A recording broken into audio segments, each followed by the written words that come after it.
nếu trong cũng tổ có xí đấy nó mà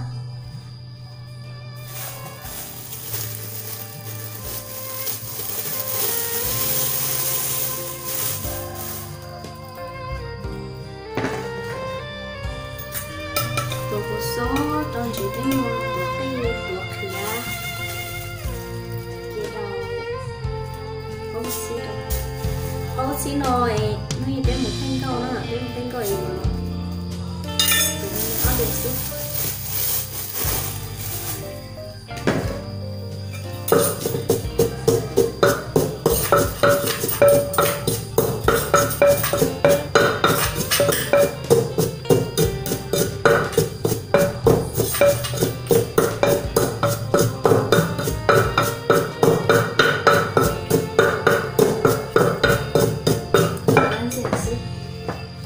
rong chúa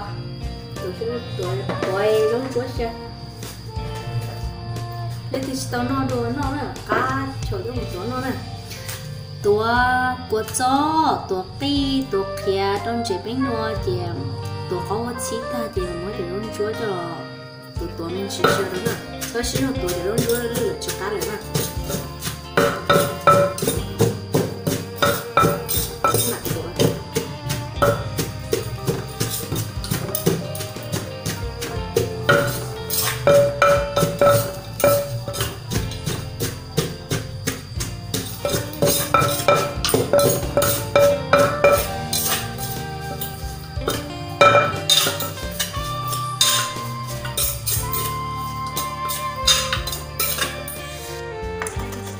nó nè,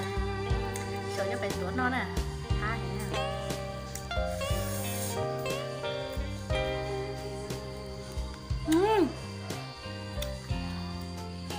Đã hết rồi.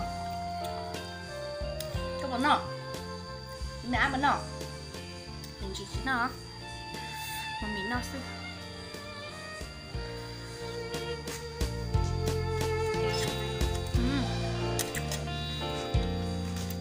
Bên nọ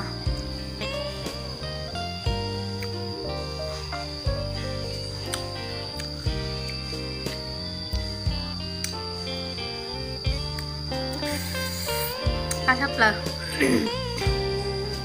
lấy cái chị tao nó đua luôn chúa tuổi cho có gì nó nè kiểu nó nè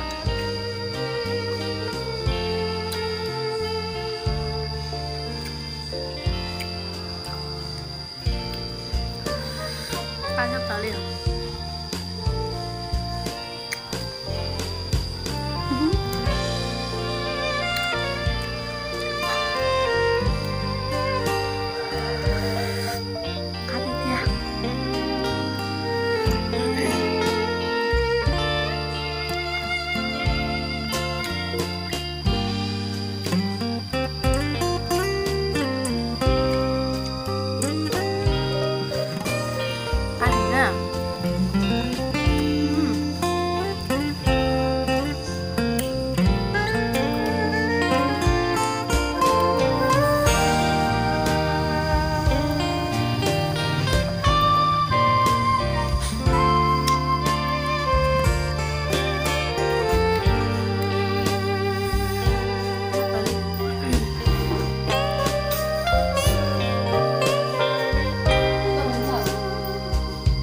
có à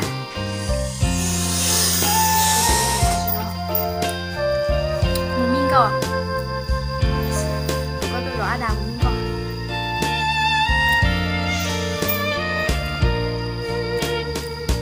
nó có à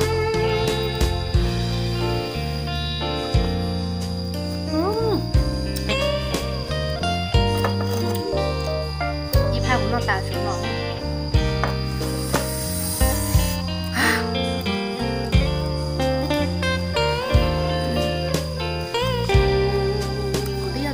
tao của chó nhá, đó là của chó.